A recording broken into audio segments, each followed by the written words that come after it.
Hey everyone, I'm Lieutenant Jordan Maxwell with Riverview Fire and Rescue, and I'm here to show you our brand new Squad 10.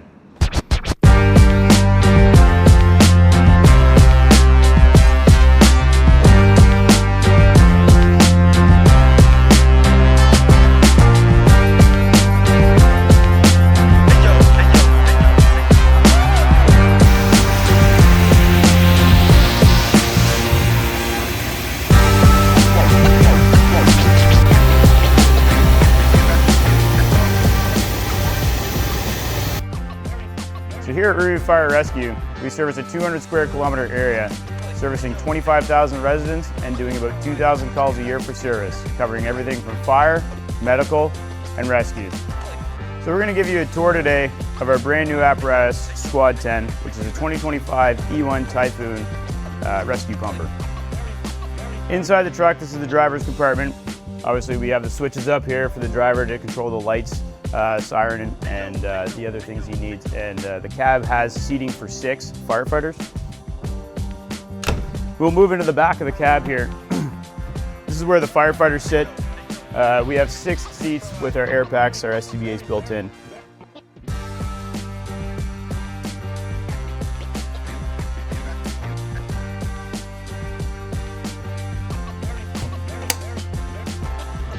Moving to the back compartment here, our driver's gear is located in here.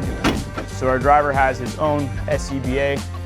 So if we go to a fire, he has his own set of equipment that he can throw on and join the crew if needed.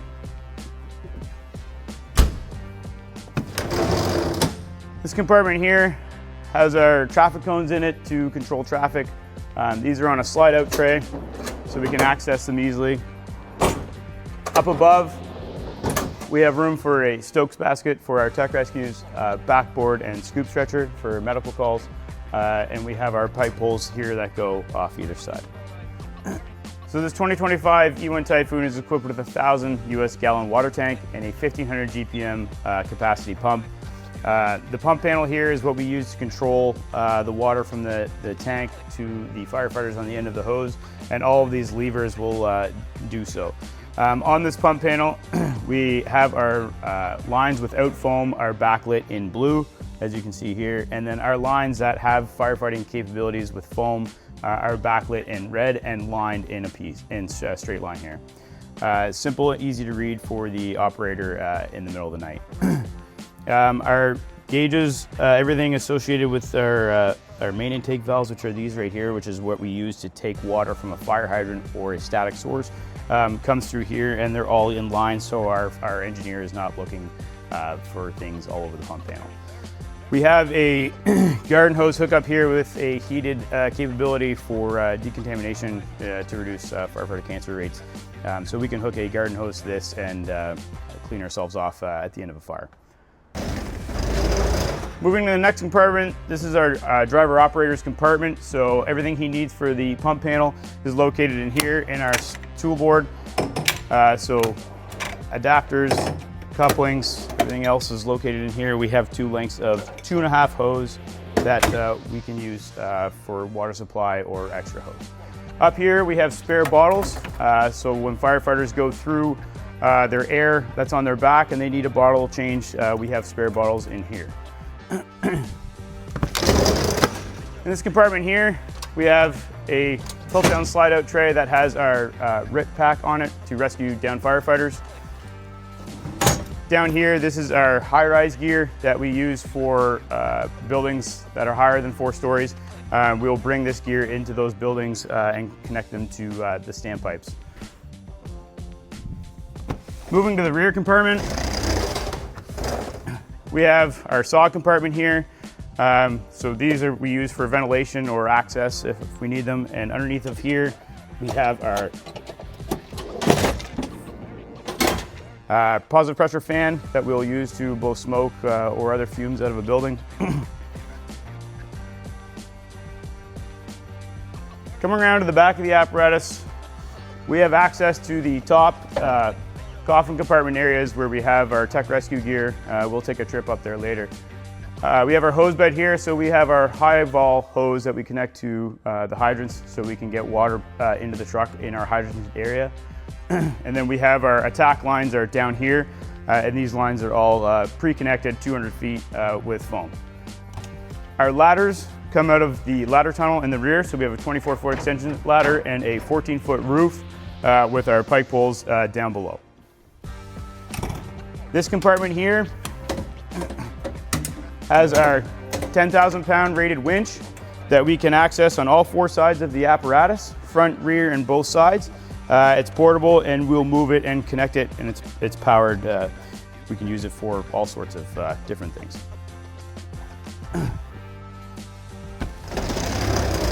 Coming into this compartment, this is our extrication compartment. Our truck is laid out as fire equipment on one side and vehicle or rescue on the other. So these compartments all carry our stabilization equipment as well as our extrication tools on this side. And our airbag setup is down here with the associated controls. Compartment over the wheel well has a fridge for water on those hot days, like to stay hydrated. This compartment here is all of our cribbing that we use to stabilize vehicles. It's all color coded. The red ones are 4x4s, the blue ones are 2x4s, the green ones are the wedges. We have our absorball hopper here, so for spills, and we have a bucket that we place underneath to dispense it accordingly, so we'll use this for oil or other fluids on the ground.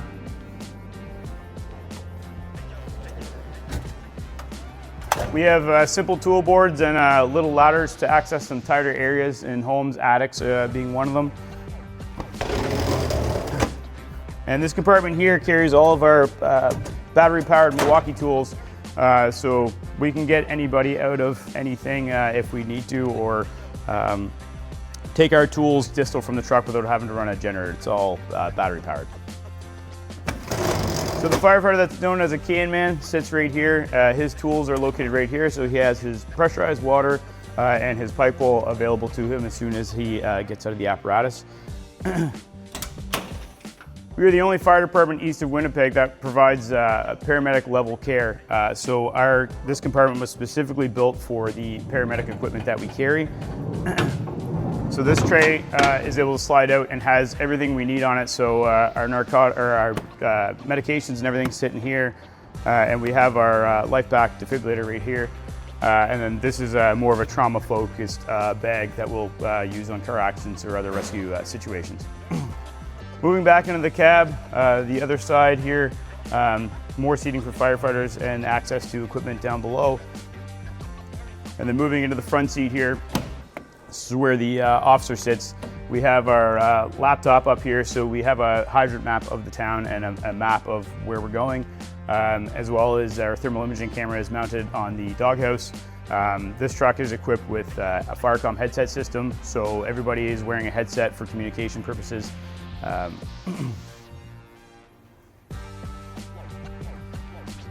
Moving to the front bumper, we have our front suction. This allows us to get water from fire hydrants with our length of hose here for it, as well as our 100-foot attack line for car fires, bumper fires. We call this a trash line. Here's a connection for our winch hookup here, just one of the 4 that's located on the truck. So being a squad company, we respond to all hazards. This is an all hazards rig. This will take in 99% of our fire calls or rescue calls, with the exception of brush fires. So we come prepared. In the top of the truck here, we carry our tech rescue equipment. So in here, we carry all of our rope bags, our harnesses, and our rigging bags, as well as our Arizona Vortex equipment. This compartment over here, we carry our water capabilities. So down here is our suits. So these are our dry suits. And we also have an inflatable rapid deployment craft, as well as any other associated water rescue equipment here. This compartment here is extra. We carry more bags of Absorball in case we have a spill that's larger than what our Absorball hopper can contain. We also have a plug-in dike kit for tanks that are pierced or leaking. We can plug those, as well as a small generator and electrical cord that we can take remote from the apparatus if we need it. Good. This is our remote deck gun. It's operated by the driver operator down there, so we don't have to send a firefighter to the top of the roof here to operate this. It is controlled by a remote. We use this for large volumes of fire, commercial fires, things like that that our typical hand lines wouldn't be able to handle.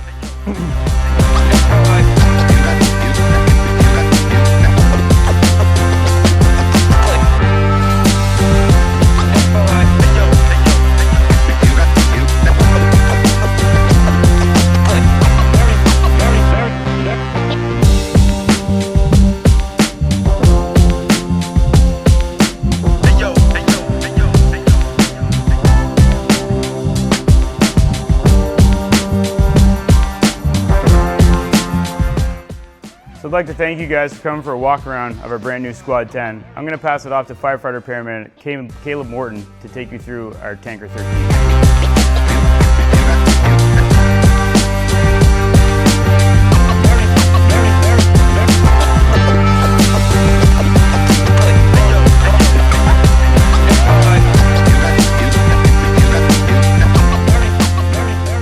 Hi guys, I'm Caleb Morton. I'm a firefighter paramedic with Riverview Fire and Rescue, and I'm going to show you Tanker 13 today. So Tanker 13 is also a 2025 E1 Typhoon. It's our tandem axle tanker. It has a 1,000 gallon a minute pump and it carries 3,000 gallons of water. Same as Squad 10 here. We have our driver's seating area that has a heads-up display infographics for everything the driver needs to know. This truck also has seating for 6. So we have 4 seats in the back for 4 firefighters and 2 in the front with integrated SCBAs in the seat as well. And Tanker 13 gets married with Squad 10 for any county calls, so out of hydrant district, garage fires, hose fires, anything like that, we're taking Tanker 13 with Squad 10 and splitting our crew.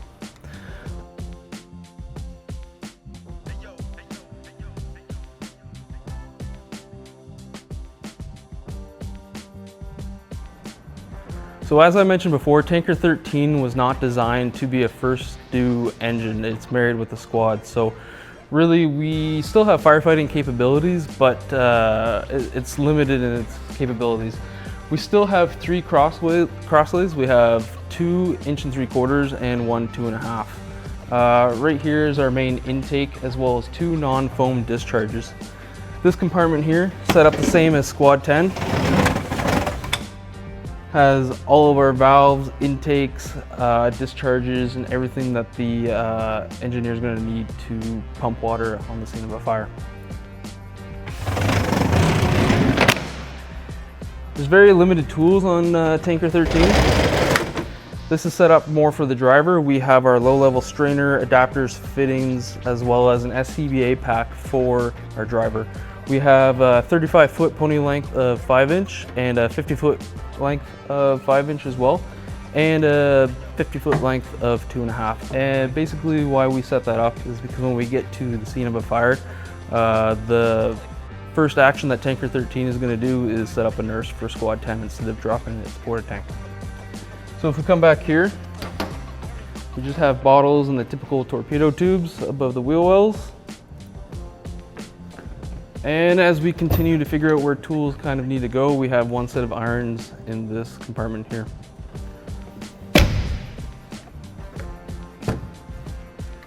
This compartment here, we also have our rip pack. We have a Pedo 2 mask and some rescue rope.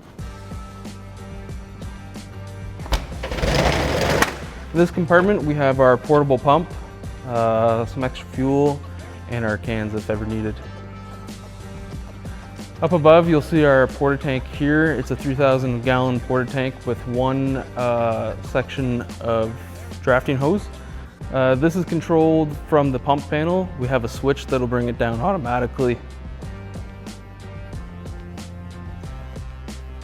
Again, not really set up for first due capabilities, so we have some high vol up top, as well as a dead lay of 2.5 and a dead lay of 1 3/4 inch. Our swivel dump, stainless steel, can rotate 180 degrees and it can extend.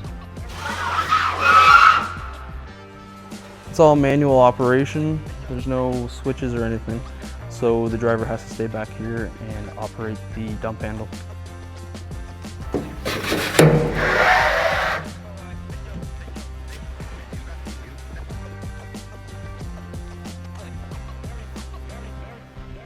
In this compartment here, we have some of our forestry stuff because this truck will also go with our brush truck. So we have our Wajax pump, and we have 2 chainsaws on here as well, and any safety equipment that we would need to go with these tools. Some more torpedo tubes. Moving along here,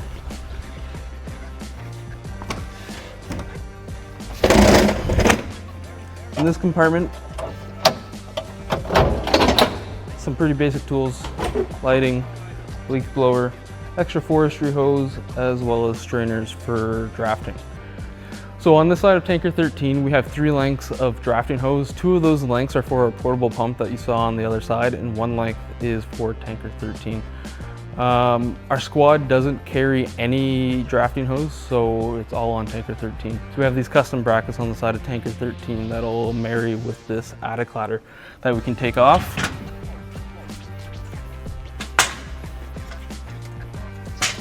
Open up. And that's basically how we're going to get our suction hose off. Up here in our last compartment,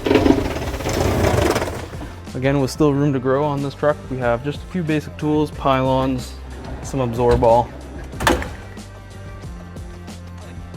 and then we also have, again, our crosslays. Our 2.5 and 1 3/4 comes off of this side.